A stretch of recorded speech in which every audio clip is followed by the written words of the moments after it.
Assalamualaikum warahmatullahi wabarakatuh. Selamat pagi dan salam sejahtera untuk kita semua. Perkenalkan, saya Hairul Rush Mahfud dengan NIDN 0006099205. Saya salah satu dosen pada program studi S1 Aquaculture, jurusan Perikanan Fakultas Peternakan dan Perikanan Universitas Sulawesi Barat. Video ini saya buat untuk memenuhi persyaratan sertifikasi dosen periode 1 tahun 2026, yaitu pernyataan diri dosen dalam unjuk kerja Tridharma Perguruan Tinggi atau yang dikenal dengan PDD, UKT, PT dalam bidang pengajaran. Bidang keilmuan saya yaitu teknologi budidaya dengan spesifik pada spesies rumput laut. Sehingga salah satu mata kuliah yang saya ampu adalah budidaya rumput laut. Mata kuliah ini merupakan salah satu mata kuliah wajib yang disajikan pada semester 6 dengan bobot 3 SKS yang terdiri dari 2 SKS teori dan 1 SKS praktikum selama 1 semester. Selanjutnya, saya akan menjelaskan deskripsi dan informasi umum dari mata kuliah budidaya rumput laut, di mana pada mata kuliah ini membahas secara komprehensif prinsip-prinsip dan teknik-teknik budidaya rumput laut yang meliputi aspek biologi rumput laut, pemilihan lokasi, persiapan media tanam, metode penanaman, pemeliharaan, panen dan pasca panen, serta analisis ekonomi usaha budidaya rumput laut. Mahasiswa diharapkan mampu merancang dan melaksanakan kegiatan budidaya rumput laut secara efektif dan efisien. Capaian pembelajaran mata kuliah atau CPMK dari mata kuliah budidaya rumput laut antara lain, yang pertama, menunjukkan sikap bertanggung jawab atas pekerjaan di bidang pembudidaya ikan. Yang kedua, menguasai konsep dasar aquaculture yang mencakup kegiatan pembesaran baik pada kegiatan budidaya rumput laut. Yang ketiga, menguasai prinsip teknik dan tata kelola budidaya rumput laut baik pada budidaya laut maupun pada budidaya payau. Yang keempat, mampu menunjukkan kinerja mandiri, bermutu dan terukur melalui penguasaan materi usaha dalam bidang aquaculture. Selanjutnya dari CPMK akan dijabarkan menjadi sub CPMK yang mendukung CPMK tersebut.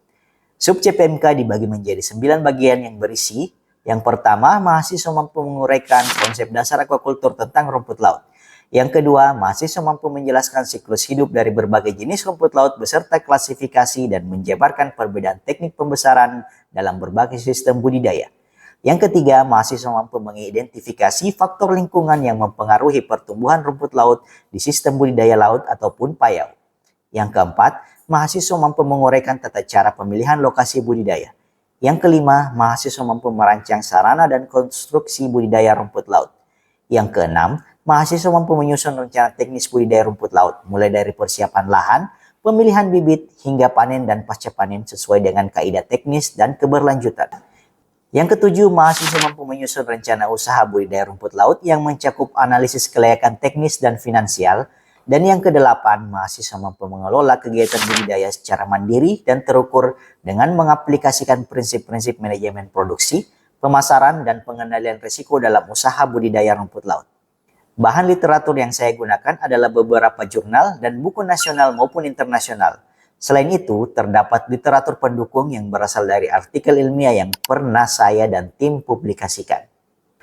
Pada pembelajaran mata kuliah ini menerapkan pendekatan DAI atau Delivery, Interaction, and Assessment. Aspek delivery merupakan penyampaian materi melalui metode ceramah interaktif, presentasi studi literatur maupun analisis kasus mengenai yang berkaitan dengan budidaya rumput laut. Selanjutnya, aspek interaction di mana sistem interaction yang saya terapkan di kelas yaitu sistem student center learning. Pada sistem ini, metode pembelajaran akan menempatkan mahasiswa sebagai subjek utama sehingga dapat mengembangkan minat mahasiswa menjadi lebih aktif, kreatif, dan inovatif. Sistem ini terdiri dari pembelajaran interaktif, diskusi, dan studi kasus. Terakhir, untuk aspek assessment dilakukan secara berkelanjutan melalui rubrik penilaian secara objektif yang akan mengukur ketercapaian kemampuan dari mahasiswa. Terdiri dari partisipasi sebesar 10%, keaktifan dan etika sebesar 15%, kuis sebesar 15%, tugas yang berupa individu, kelompok, ataupun presentasi sebesar 20%, ujian tengah semester sebesar 20%, dan ujian akhir semester sebesar 20%. Metode pembelajaran yang saya gunakan adalah blended learning dengan menggabungkan pembelajaran tatap muka langsung dan daring. Bentuk pembelajaran secara sinkron dilakukan secara tatap muka di dalam kelas atau via daring menggunakan aplikasi Zoom Meeting atau Google Meet. Sedangkan perkuliahan secara asinkronus dilakukan melalui grup WhatsApp atau Google Classroom untuk memfasilitasi mahasiswa dalam memperoleh bahan pembelajaran, diskusi, dan penugasan secara mandiri maupun secara kelompok. Demikianlah penjelasan singkat saya mengenai mata kuliah budidaya rumput laut. Selanjutnya, saya akan memperlihatkan cuplikan dari tayangan proses pembelajaran di dalam kelas secara tatap muka pada mata kuliah ini dan dilaksanakan pada pertemuan ketiga. Selamat menyaksikan dan terima kasih. Saya akhiri. Wassalamualaikum warahmatullahi wabarakatuh.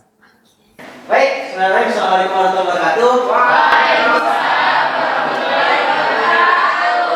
Oke, kita kembali lagi di mata kuliah budidaya rumput laut. Oke, pertemuan ketiga. Minggu lalu kita sudah membahas jenis-jenisnya, toh? Iya, Pak. Nah, apa jenis-jenis rumput laut yang bisa hidup di laut dan apa yang bisa hidup di darat? Bukan darat. Yang hidup di tambang. Oke. Ya, Afifah, apa contoh yang hidup di laut? Jenisnya? Ya. Sargassum. Selain sargassum apa lagi ini? Kapapicus. Selain kapapicus apa lagi Caca? Striatum. Striatum. Oke. Kalau misalnya di tambak apa? Siapa bisa jelaskan? Apa contohnya yang rumput laut yang hidup di tambak? Apa? Atira? Gracilaria dan Colepa. Oke. Saya kira pertemuan minggu lalu ya, sebagian besar kalian sudah paham bagaimana jenis-jenis rumput laut dan bagaimana cara identifikasinya, toh? Nah, sekarang di pertemuan ketiga kita akan membahas kriteria idealnya untuk melakukan suatu budidaya dari rumput laut. Oke, jadi ada indikatornya, ada 3 yang saya harapkan kalian bisa dapat. Yang pertama, kalian bisa menjelaskan kualitas air dari budidaya rumput itu sendiri. Yang kedua, kalian bisa menjelaskan bagaimana struktural atau sedimennya untuk budidaya rumput laut. Dan yang ketiga itu adalah kalian bisa menerapkan bioekologi dan bisa menerapkan. Oke, lanjut. Nah, kita masuk di mukadimah. Kalau untuk budidaya rumput laut, pasti melihat kondisi perairannya dulu.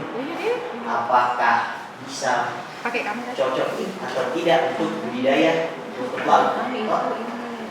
Nah, dari kondisi perairan kita harus melihat parameter lingkungan.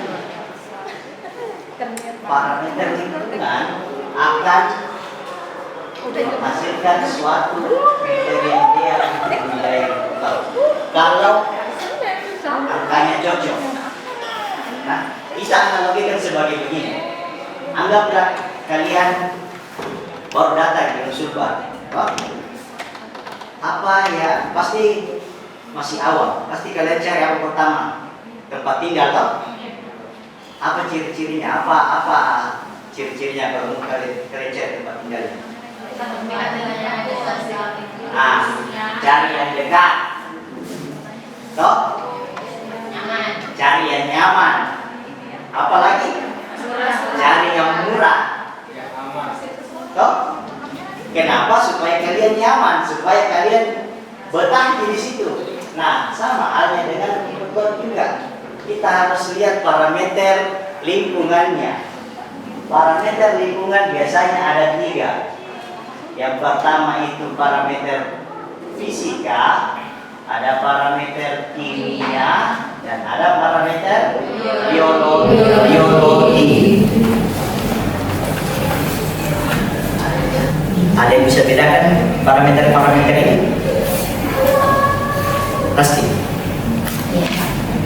Kalau untuk parameter fisika yang masuk itu suhu, salinitas. Oke, itu contohnya. Oh. Apa yang membedakan? Apa pengertiannya? Kalau untuk parameter fisika, Pak, dia bisa diukur menggunakan panca indera. Ya. Terus kalau untuk kimia kita bisa uji di laboratorium. Oke, betul, tepat sekali pernyataannya Rasti. Parameter fisika itu adalah parameter yang bisa dilihat secara kasat mata dan bisa dirasakan oleh panca indera kita. Parameter kimia tidak bisa. Parameter biologi, apa yang bisa kita lihat, apa komunitas yang ada di situ, apa kehidupan apa yang ada di lingkungan itu. Karena kita berhubungan dengan biologi. Kalau biologi artinya makhluk hidup. Toh?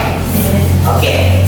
Ya, jadi dari ketiga parameter ini, ketika semuanya mendukung, maka akan menghasilkan kriteria ideal untuk budidaya. Nah, saya kasih lihat contoh-contohnya parameter-parameter, mulai dari parameter fisika. Ya, sudah dijelaskan tadi dari Rasti. Kalau parameter fisika yang bisa dirasa oleh panca indera kita, apa contohnya? Yang bisa dilihat. Contohnya yang pertama itu adalah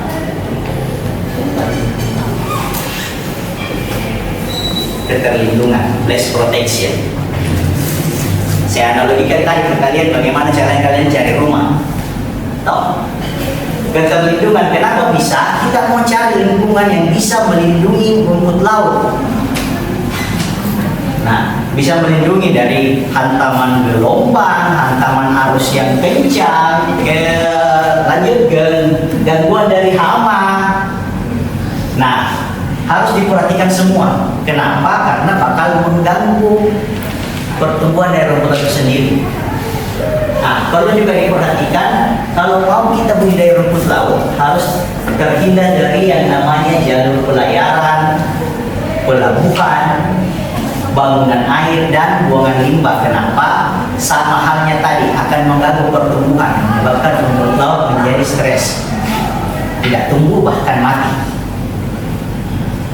Nah, tambahan juga lokasinya itu kalau mau cari harus diperhatikan baik. Ketika waktu surut dia masih ada ketinggian air sekitar 1 meter.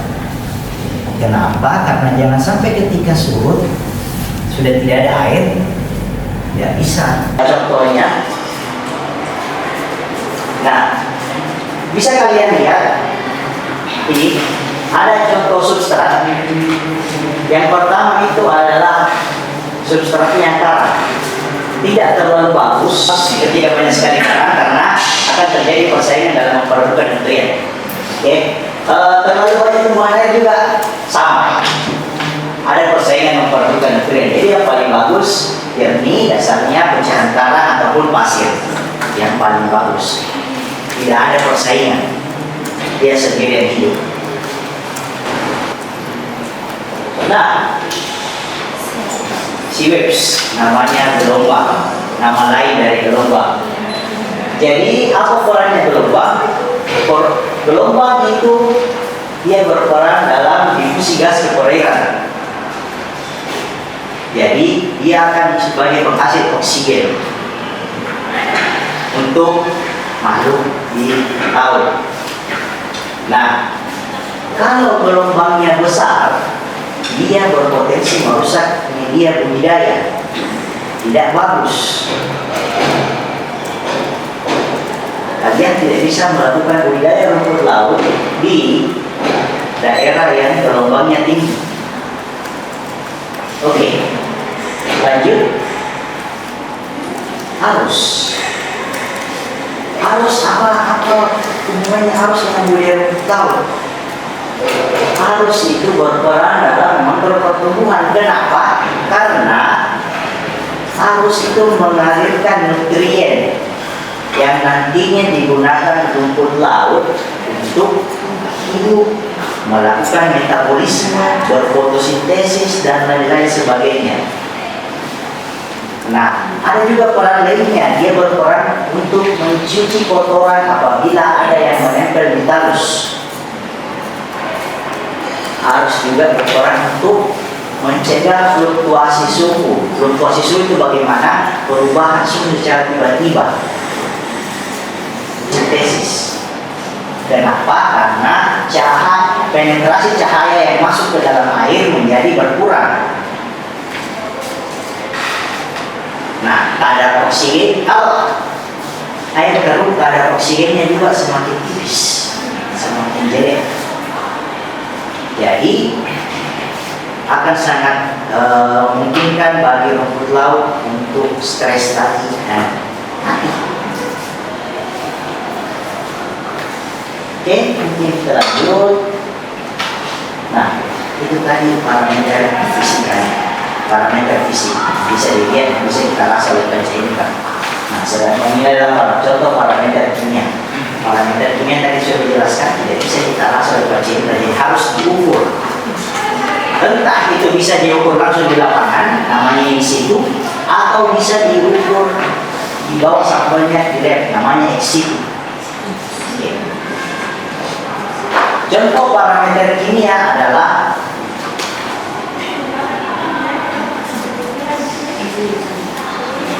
acidity, biasa disebut keasaman, pH. pH itu sangat berperan di dalam proses budidaya rumput laut karena ketika pH yang tinggi, pH-nya harus stabil, pH-nya tinggi, dia berpotensi perairan itu menjadi toksik. Ada potensi toksik di dalam perairan ketika pH-nya tinggi, sehingga dapat menyebabkan kematian mendadak bagi budidaya rumput laut. Jadi kisaran pH yang paling bagus untuk budidaya adalah 6,5 sampai 8,5. Ada satuannya pH? Nah, tidak ada. Oke, salinity ya, kalian bisa tahu salinitas. Berperan dalam proses osmoregulasi. Proses osmoregulasi. Oke, rumput laut itu adalah tipe stenohalin. Stenohalin tahu apa artinya?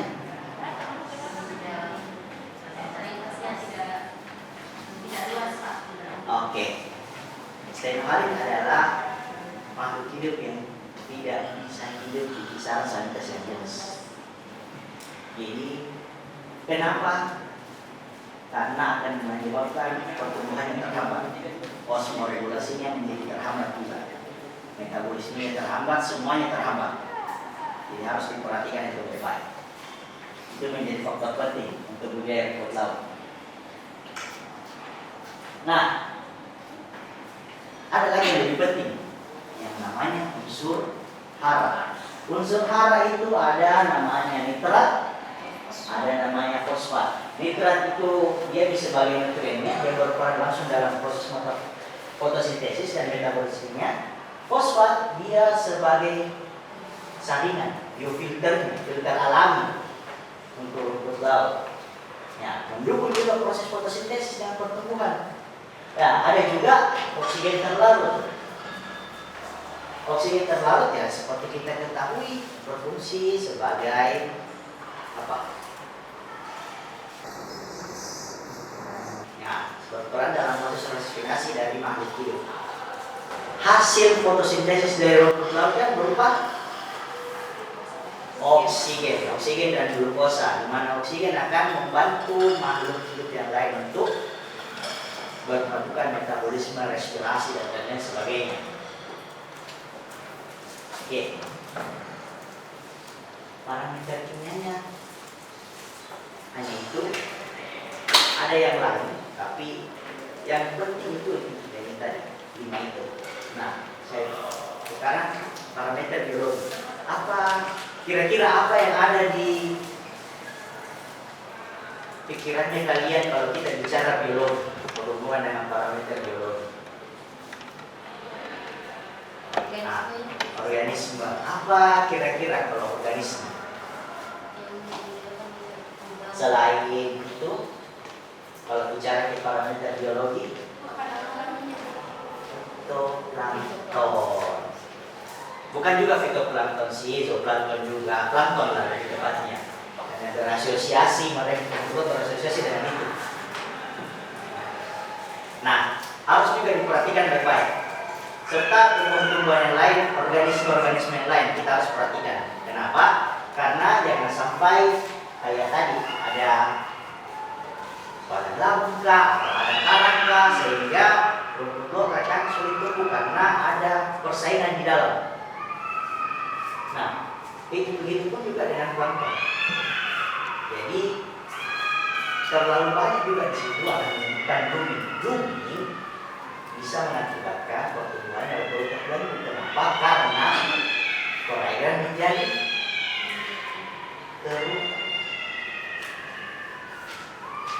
Tidak banyak kalau parameter biologi, hanya kalian melihat apa yang ada di lingkungan itu. Oke, lanjut. Nah, kalau bicara di masalah kesesuaian lahan, toh, ada cara untuk menganalisis. Ini namanya tabel kriteria kesesuaian lahan. Jadi kita harus perhatikan parameter-parameter tadi yang sudah saya sebut. Itu menjadi parameter utama dalam budidaya rumput laut. Nah, sama tadi ada 9 parameter yang sudah sebutkan. Kalian bisa lihat, ini adalah metode scoring, metode pembuatan.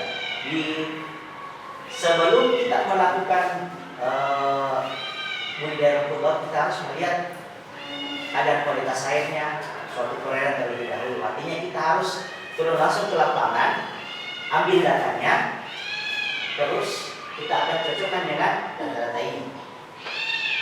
Tadi ada kisaran ideal toh, yang saya sudah sebutkan di tiap-tiap slide. Ada kisaran ideal. Ini kisaran idealnya. Dan ada kisaran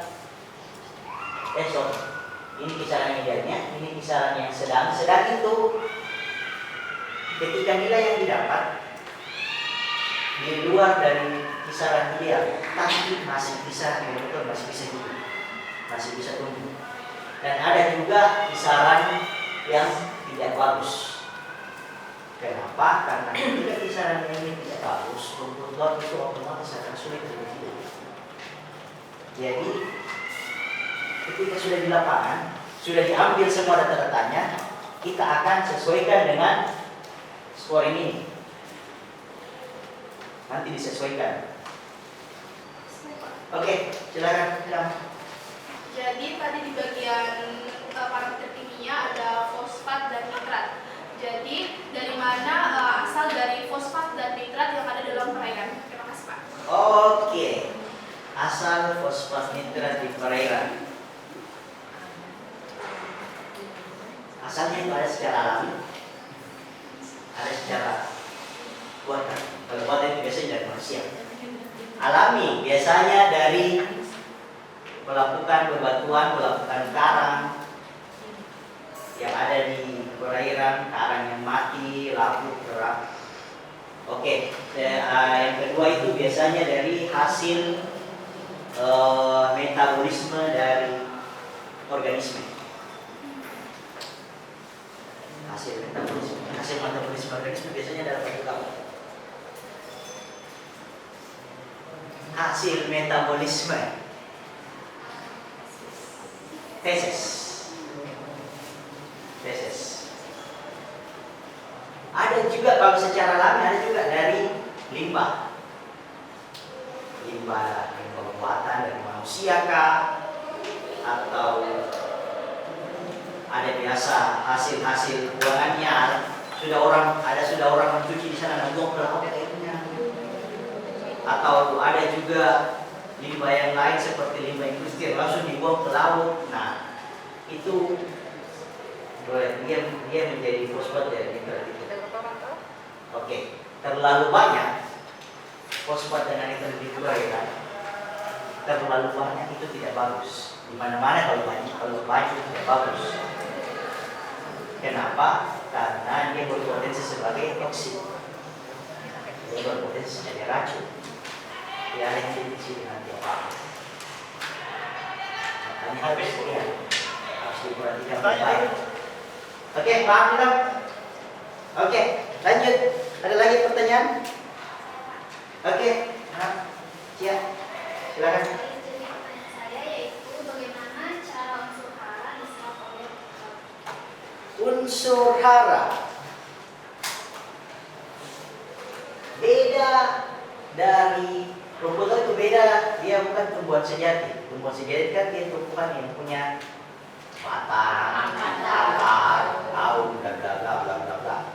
Tumbuhan sejati menyerap nutrisi dari akar. Nah, ini pertanyaan bagaimana kalau rumput laut karena dia bukan tumbuhan sejati. rumput laut ada namanya, sudah kita bicarakan di pertemuan sebelumnya, ada namanya talus. Talus, benjolan-benjolan itu yang kalian lihat, yang kalian sebut kemarin benjolan-benjolan, itu yang berperan, itu yang menyerap unsur hara. Nah, dibantu oleh proses fotosintesis. Nah, dibantu oleh proses fotosintesis, maka unsur hara terserap ke dalam rumput laut dan dipakai untuk metabolisme, dipakai untuk tumbuh, dipakai untuk hidup dan lain-lain sebagainya. Oke, paham? Paham. Oke. Lanjut sebagai kesimpulan. Jadi kita tahu kalau mau budidaya rumput laut harus perhatikan lokasi budidayanya. Tadi sudah dibilang. Lokasi budidaya harus melihat parameter. Yang itu fisika, kimia, biologi. Ketika semuanya menghasilkan nilai yang bagus, maka lokasi tersebut bisa dikatakan ideal untuk budidaya.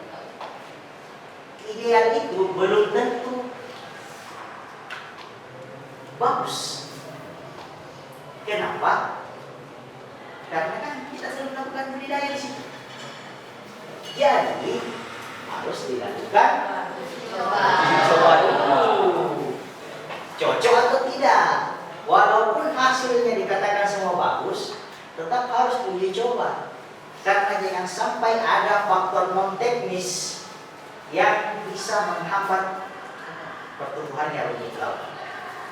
Nah, ketika uji coba dan hasilnya bagus, ya baru dikatakan bisa berhasil. Tapi kalau tidak, ya kita harus analisis lagi apa alasannya, apa kita analisis lagi apa faktor-faktor apa yang menyebabkan pertumbuhannya bisa terhambat walaupun kondisinya ideal. Nah, kalau berhasil artinya kita dapat gitu. Bentar.